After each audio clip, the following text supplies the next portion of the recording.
라이언 일병 구하기라는 영화가 있습니다. Saving Private Ryan이라는 제목이죠. 2차 대전의 사건입니다. 초면에 보면 한 노인이 국립묘지 앞에서 어느 군인의 묘지 앞에서 슬피 웁니다. 그러면서 그가 고개를 들어서 멀리 하늘을 쳐다보고 있는 가운데 영화가 시작됩니다. 2차 대전에 라이언의 형제가 4명이 참전을 하게 됩니다. 그때 보면 전사자 통보자를 당시에 타이핑을 막 치다가 전달을 하는데 똑같은 이름이 똑같은 집으로 가는 것이 석장이 발견하게 됩니다. 이것이 국방부에 전달하게 되고 대통령에게 올려지게 됩니다. 내 형제가 다 전쟁터에서 죽을 수 없는 상황이기에 한 명이라도 살리기 위해서 국가에서는 이 막내 라이언을 구출 작전을 명하게 됩니다. 라이언 일병이 속해 있던 부대는 독일군과의 교전에서 고립되어 있습니다. 이 모든 일을 책임지는 대위 밀러 대위가 이것을 받고 함께 참여할 군인 7명을 뽑습니다. 한 명을 살리기 위해서 8명이 희생되어지는 순간입니다. 한 명의 생명을 구하기 위해서 8명의 생명보다 더 가치가 있는가? 혼란에 빠질 수가 있습니다. 작전 중에 몇 명이 전사하게 됩니다. 마침내 라이언 일병을 찾아냅니다. 영화에 보면 이 탐 행스가 이렇게 총을 맞고 탁 쓰러져 있습니다. 그때 라이언에게 말합니다. 이 모습들을 감사하게 받아라. 라이언은 가기 싫었어요. 자기도 군인으로 와서 전쟁터에서 열심히 싸우기를 원했지만 국가에서 그를 구하기 위해서 밀러 대위를 보내어 그를 살리려 합니다. 이 모습들을 감사히 받아라. 과연 이 모습이 무엇일까요? 너를 살리기 위해서 희생되어진 이 모든 작전에 수행한 그들의 희생의 값을 받으라는 거예요. 너를 살리기 위해서 이들은 희생되었습니다. 그러나 너는 이들이 너를 살리기 위해서 희생되어진 그들의 희생에 어울리는 인생을 살아라라는 것입니다. 영화의 마지막에는 그가 일어서서 그 주위에 자신을 위해서 희생되어진 군인들의 그 비석 앞에 있을 때에 그와 함께 했던 많은 가족들이 뒤에서 그 희생으로 인하여서 이 라이언의 가족이 계속해서 이어져 갔다는 영화의 내용입니다. 여러분, 한 생명을 살리기 위해서 하나님의 아들 되신 예수 그리스도의 십자가에 못 박힐 정도의 가치가 있는가라는 겁니다. 저와 여러분이 바로 우리의 생명을 위해서 예수님께서 십자가에 정말 자신을 내어줄 수 있는 그런 가치 있는 생명의 존재라는 사실을 기억하시기 바랍니다. 오늘 말씀은 하나님께서 이 구원의 신비, 하나님의 신비에 대해서 사도 바울에게 말씀해 주심으로 우리 생각으로는 이해할 수 없는 이 하나님의 구원의 계획을 말씀을 통하여 주신 그 약속의 말씀 가운데 깨닫기를 원하는 거예요. 먼저 이방인에게 이른 그 구원은 유대인의 일부가 하나님 앞에 복음을 거부함으로 말미암아 그 복음이 이방인에게 전달되고 때가 되면 하나님께서 이방인을 긍휼히 여기신 것처럼 또한 이스라엘도 구원받게 되는 사실이 올 때에 그때가 바로 주님 오실 날이라 라는 것이 바로 오늘 이 하나님의 신비라는 것입니다. 오늘 본문을 통해서 하나님의 비밀과 하나님께서 우리에게 주시는 그 은사와 부르심에 후회가 없는 이유가 무엇인지를 살펴보고자 합니다. 첫 번째로 보면 하나님의 이 구원의 비밀은 은혜로 택하심을 받은 저와 여러분에게 있다라는 거예요. 이스라엘의 실족은 이방인의 구원을 위한 것이다 라고 말합니다. 그렇다고 해서 이스라엘이 버림받았다는 것은 아닙니다. 그리고는 지난주에 말씀드린 대로 비유로 바울은 말했어요. 이방인은 돌감람나무와 같았지만 하나님의 은혜로 참 감람나무의 뿌리에, 가지에 접붙여서 그 뿌리의 진액을 가지고 붙여진 가지였다. 그래서 하나님이 나중에 이스라엘을 돌이킬 때 그 이스라엘도 참 감람나무에 다시 접붙여 주실 것을 말씀해 주셨습니다. 바울은 과거에 감추어진 것인데 이것이 복음 안에 있으면 다시 보여지는 것을 그는 비밀, 신비라고 말하고 있습니다. 그래서 이 비밀은 하나님의 의도가 드러나서 보여지는 것, 계시되는 것을 신비, 미스터리, 비밀이라는 겁니다. 하나님을 통해서 진실이 밝혀지는 것을 말하고 있습니다. 로마서 16장 25절에는 나의 복음과 예수 그리스도를 전파함은 영세전부터 감추어졌다가, 바울은 이 복음을 하나님이 감추어져 있는 이 비밀을 마치 포장되어 있는 것들을 오픈해서 보여지는 것처럼 하나님이 계획하신 그 계획 속에 자신이 복음을 전파하게 되었다고 말하고 있습니다. 뿐만 아니라 고린도 15장 51절에는 보라 내가 너희에게 비밀을 말하노니 우리가 다 잠잘 것이 아니요 오직 마지막 나팔의 순간에 다 변화되리니. 비밀이 있는데 뭐냐면 주님 오실 그날 되면 우리가 다 변화된다는 거예요. 나팔 때 나의 이름 부르기, 그 찬송 있지 않습니까? 이 비밀을 아는 사람하고 모르는 사람하고 천지 차이입니다. 야, 이 비밀 말하지 말해. 바울은 그 비밀을 드러내놓고 있습니다. 하나님이 이 놀라운 비밀을 지금 알고 있는 거예요. 저와 여러분이 이 비밀을 알고 깨닫고 알았기 때문에 이 비밀을 모르는 사람에게 전해야 한다라는 거죠. 바울은 먼저 이 비밀을 알게 된 이방인들을 향하여 부탁합니다. 25절을 보니까 너희가 스스로 지혜 있다. 야, 나는 이제 다 알았어.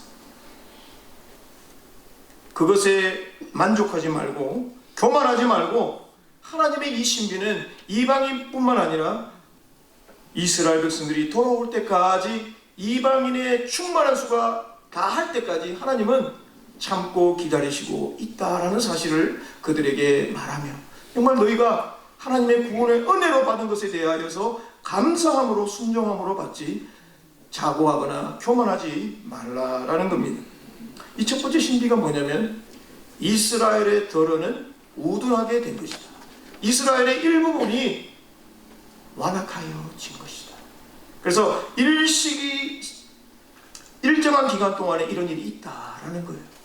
오래 가지 않는다는 거예요. 그래서 하나님의 때가 되면 이방인의 충만한 수, 즉 이방인으로서 선택되어진 사람들이 하나님 앞에 들어오게 될 때에 그때에 이스라엘 백성들이 돌아오게 된다라는 겁니다. 여러분, 이스라엘 백성들이 하나님 앞으로 돌아오는 그때 되면요, 우리는 긴장해야 됩니다. 이스라엘, 여러분, 우리 Back to Jerusalem 뭐 그런 것도 있잖아요. 이스라엘 백성 사람들이, 유대인들이 하나님 앞에 돌아오고 그때가 되면 바로 주님 오실 날이라 하는 것을 우리는 기억해야 할 것입니다. 복음이 모든 민족에게 전해지는 것이 바로 이방인의 충만한 수가 들어오기까지야. 우리 그 수가 얼마인지는 몰라요. 언제인지는 모릅니다. 그러나 이스라엘 백성들이 하나님 앞에 돌아오고 회개하는 그때가 되면 바로 이 말씀이구나 라는 것을 우리는 기억해야 할 것입니다. 26절에 보면 그리하여 온 이스라엘이 구원을 받으리라. 때가 되면 온 이스라엘, 남아있는 이스라엘 백성들 가운데 예수 그리스도를 믿고 구원받은 이 남은 자들을 말하고 있습니다. 그리고는 구약을 인용합니다. 기록된 바 구원자가 시온에서 오사. 이 구원자가 누굽니까? 예수 그리스도라는 거예요. 경건치 않는 자들을 돌이키시겠다고 말씀하고 있습니다. 결국 이스라엘이 구원을 받게 될 것인데 사도 바울은 이 모든 것을 하나님 앞에 신비로운 비밀이라 말하고 있습니다. 하나님이 주신 이 구원의 계획은 먼저 이스라엘 백성들을 우둔하게 했지만 그 사이에 이방인들이 하나님 앞에 돌아오게 되고 때가 되면 온 이스라엘을 구원하게 하는 하나님의 놀라운 비밀, 약속, 경륜, 섭리라는 거죠. 그래서 마지막 이 강조점이 뭐냐면 온 이스라엘이 구원을 받으리라. 그래서 우리는요 이스라엘 사람들을 좀 사랑해야 합니다. 그들도 주님 앞에 돌아올 수 있도록 기도해야 합니다. 바울은 이 종말적인 이 사건, 예수님의 재림을 염두하고 지금 있는 거예요. 주님 오시면 이 모든 일이 다 마치게 될 것이다, 이루어질 것이다 라고 합니다. 그러면서 바울은 27절은 이사야 27장 9절을 또 말합니다. 그들의 죄가 없이 할 때에, 그들이 죄가 있는데 없이 했다는 말은 하나님이 그들을 긍휼을 베푸셔서 그들에게 은혜를 베푸셔서 그 언약이 이것이다, 이스라엘의 회복을 말씀해 주고 있습니다. 예수님의 구속 사역은 바로 죄를 속죄하는 것을 말하고 있죠. 그래서 미래의 회복은 분명히 완전히 이루어질 것을 말씀하면서 바로 하나님은 이 유언과 같은 언약은 유언이래요. 유언은 죽은 사람이 살아있을 때는 발행하지 않습니다. 그러나 죽고 나면 이 유언은 바로 변호사를 통하여서 실행합니다. 그래서 이 유언은 취소될 수가 없다는 거예요. 바로 하나님께서 이스라엘 백성들을 향하여 주신 그 언약의 말씀이 이루어질 것이다 라는 것을 말씀해 주고 있습니다. 이것이 바로 하나님의 섭리요 비밀이라 라는 거예요. 그리고 이 비밀 하나씩 얼마나 좋습니까? 이 비밀을 우리 마음속에 잘 간직하여서 하나님의 때가 될 때 우리가 그것을 바라보며 우리도 이방인이지만 하나님의 은혜 가운데 있다는 사실을 감사함으로 받으시기를 바랍니다.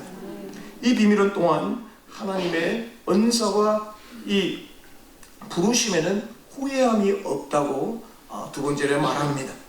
바울은 이스라엘의 이 구원을 지금 당장이 아니라 앞으로 이루어질 일들을 말하면서 다시 한번 또 설명합니다.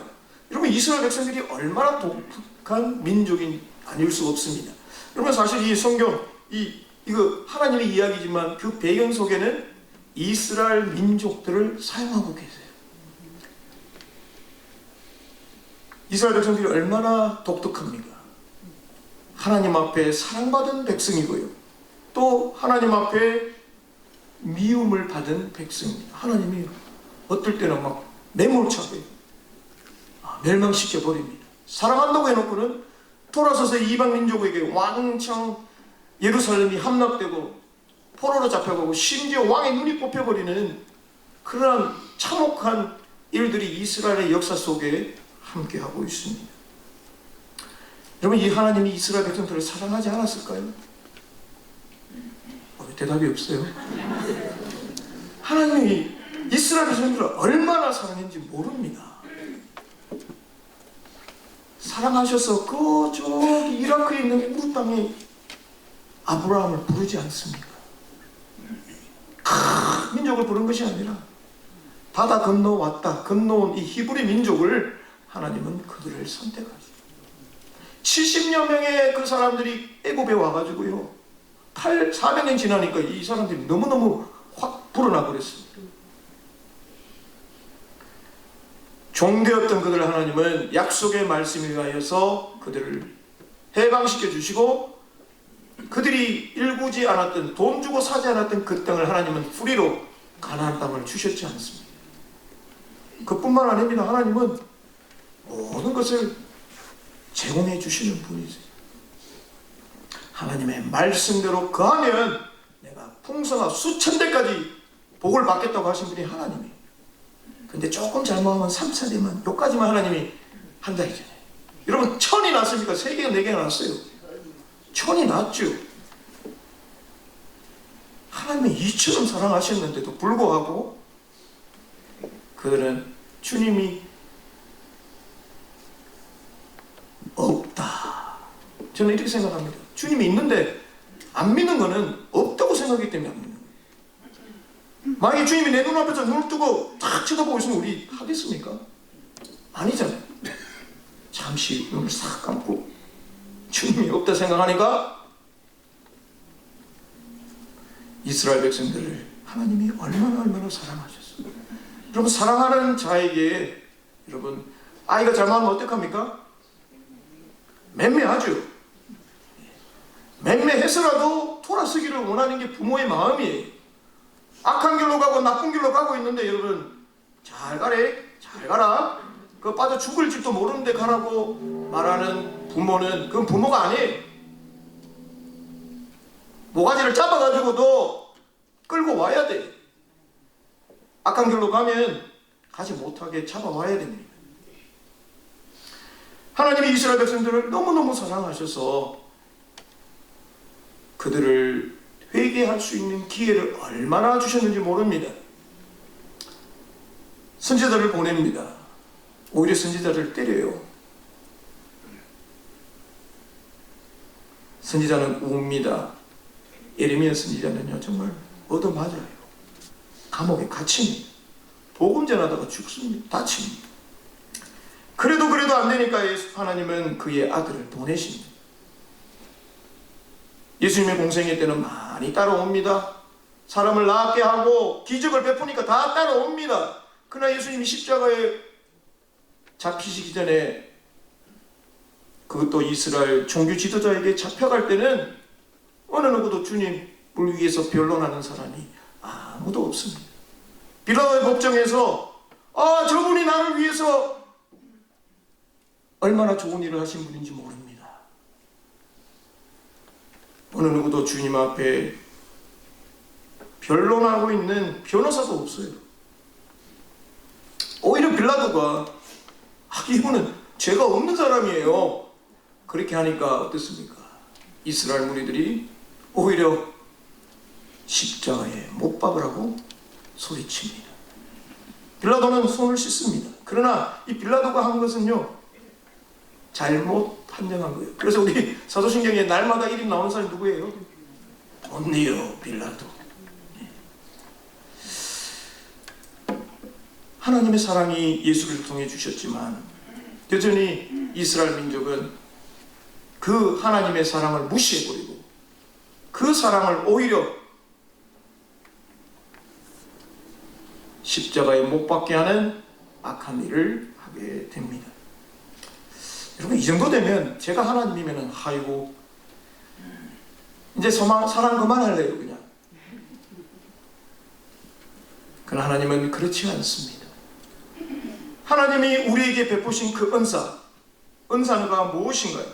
바로 우리가 아무 공적이 없는데도 하나님으로부터 거저 받은 은혜, 선물이에요. 우리가 많은 일을 했다고, 내가 많은 봉사를 했다고, 내가 많은 일을 했다고 하나님이 우리에게 은혜를 베풀어 주시는 것이 아니라는 거예요. 우리가 행한 일과 전혀 상관없이 하나님은 우리를 불러주시고 우리에게 구원의 은혜를 베풀어 주셨다는 사실입니다. 하나님의 부르심은 뭔가요? 하나님의 초대입니다. 야, 내가 너를 자녀로 삼겠다. 그때 저희는 연약하지만, 나는 자격이 없지만 나를 위해 십자가에 죽으신 예수 그리스도를 나의 구주로 믿고 주님을 따르겠습니다. 나의 신앙의 고백에 주님의 부르심 앞에 반응하는 것이 바로 하나님의 부르심이라는 겁니다. 하나님의 나라에 동참하라는 거예요. 이 땅에 세상을 위해서 사는 것이 우리가 아니라 하나님이 우리를 부르실 때는 하나님의 나라를 위하여 함께 일하지 않겠니? 라는 그 부름 앞에 저와 여러분을 불러주신 것입니다. 하나님은요 완전하시고 불변하지 않는 분입니다. 하나님은 후회하지 않는 분이에요. 민수기 23장 19절 우리 한번 같이 읽어볼까요? 민수기 23장 19절 시작. 하나님은 사람이 아니시니 거짓말을 하지 않으시고 인생이 아니시니 후회가 없으시도다. 어찌 그 말씀하신 말을 행하지 아니하시며 하신 말씀을 실행하지 아니하시랴. 하나님은 거짓말도 안 하고 후회도 안 해요. 우리 인생은 어떻습니까? 참 거짓말할 때 얼마나 많습니까?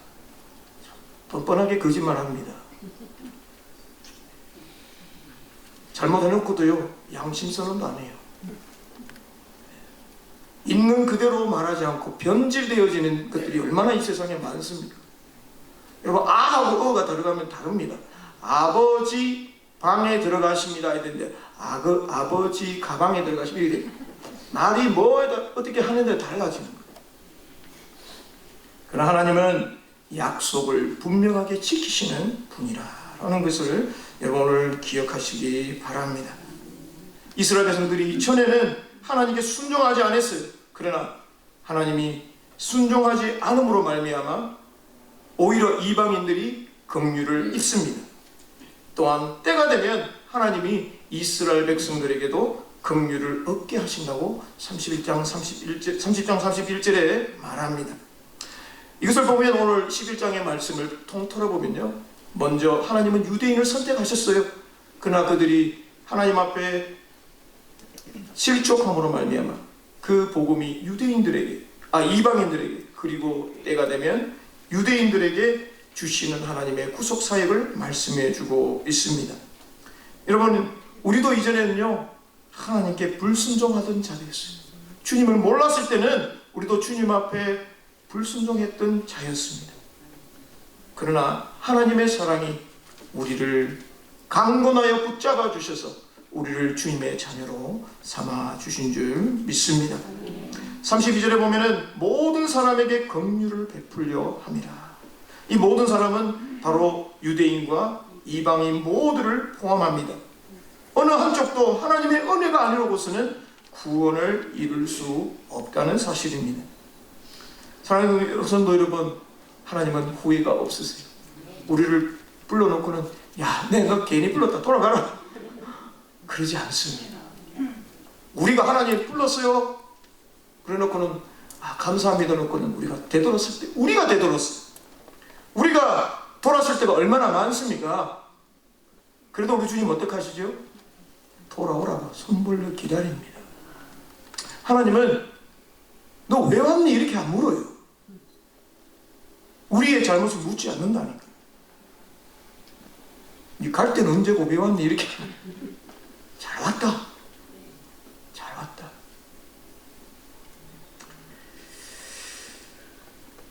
평생에 자신이 온전함을 이루기 위해서 무단히 애쓰던 한 수도사가 있었습니다. 주님 말씀대로 살려고 자신의 모든 재산을 팔아서 가난한 사람에게 나누어주고 그는 사막으로 들어갑니다.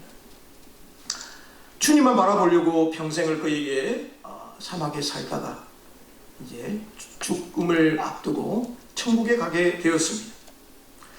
그래서 천국문을 두드렸어요. 거기 누구세요? 라고 말합니다. 전데요.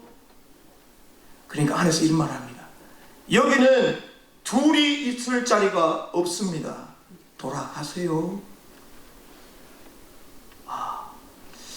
내가 아직 올 자리가 아닌 것 같아. 그래서 열심히 다시 세상으로 가서 열심으로 수도하며 살았습니다. 또 시간이 되어서 천국의 문을 두드립니다. 그러니까 안에서 말합니다. 거기 누구세요? 접니다. 그러니까 똑같은 말이 나옵니다. 여기는 둘이 있을 자리가 없습니다. 돌아가세요. 야, 2번이나 지금 거절당했습니다. 그래서 이 수도사가 내려가가지고요, 야, 나는 이제는 더 이상 세상에서 더 떨어져서 치열하게 수도하다가 주님 앞에 갈 거야. 그러면서 그가 나이가 100살이 되었어요. 그래서 다시 이 천국 문을 두드립니다. 안에서 묻습니다. 거기 누구세요? 수도사가 말합니다. 당신입니다. 주님, 당신이에요. 그러자 즉시 천국 문이 열렸답니다. 무슨 말인지 이해되십니까? 주님 만났을 때 내가 죽고 주님만 살겠다고 했는데 여전히 내 속에는 나만 있는 거예요. 예수님의 십자가의 복음은 옛사람은 죽고 새 사람이 되어서 예수님과 함께 주님의 생명으로 사는 것입니다. 여러분, 주님이 내일 오신다면 여러분 어떻게 하시겠어요? 우리 인간의 모든 관계가요, 어떤 사람이 그래, 나는 죽어도 저 사람 용서 못해요. 저 사람 얼굴만 봐도 밥맛이 떨어지는데 보기 싫어 죽겠어요. 그런 사람 있습니까? 없네요. 우리 교회는. 저는 한 2명이 있어요. 예? 남의 교회면 좋겠죠? 이거 제가 예화를 든 겁니다. 오해하지 마세요. 또 목사님이 나를 미워하나. 주님이 내일 오신다고 하면 우리는 그 사람을 사랑해. 주님이 내일 오시면, 야, 너 왜 그 사람 사랑하지 못해? 얼마나 부끄럽겠습니까? 그죠? 우리가 사람과의 관계, 어떤 사람과의 모든 관계 속에서 주님이 내일 오신다고 하면 우리는 묶여져 있는 것을 풀고 주님 앞에 가야 되지 않겠습니까? 우리 인생은요, 후회하는 인생이 되면 안 돼요. 내가 더 주님을 위해서 삶을 살아갈 때 주님만 드러내기를 바랍니다. 빌리그레암 목사님의 사모님의 묘포가 뭔지 아세요? 사모님 먼저 돌아가셨어요. 사우스캐롤라이나 샬렛에 가면 그분의 묘가 있습니다. 뭐라고 했냐면, 공사 끝. 이 땅의 삶은 우리가 하나님 앞에 가는 동안 공사하는 거예요. 계속 주님 앞에 닮아가는데, 이제 주님 앞에 가면 그 모든 것이 끝난다는 거예요. 말씀 뵙겠습니다. 하나님은 저와 여러분에게 주시는 그 구원의 은혜는 모두에게 차별이 없습니다. 하나님이 나를 구원하여 주신 것처럼 바로 옆에 계신 한 분 한 분을 나와 똑같은 마음으로 하나님이 구원해 주셨어요. 그래서 여러분 옆에 계신 분이 참 귀한 분이에요. 나도 귀하지만 주님의 보기에는 때로는요, 저분이 더 귀할 때가 있다는 거예요. 하나님의 은사와 부르심에 후회하심이 없기 때문에 하나님께서 택하신 자를 항상 지키시고 보호하시는 그 하나님의 구원을 위하여 여러분의 삶에 하나님의 이 신비를 가지고 남을 나보다 더 낮게 여기고 이 구원의 은혜 주심을 감사함으로 함께 섬겨나가는 귀한 성도들 되시기를 주님의 이름으로 축원합니다. 기도하겠습니다. 하나님 감사합니다.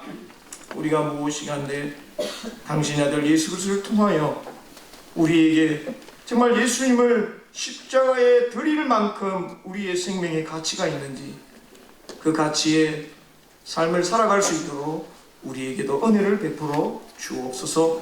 예수님 이름으로 간절히 기도합니다.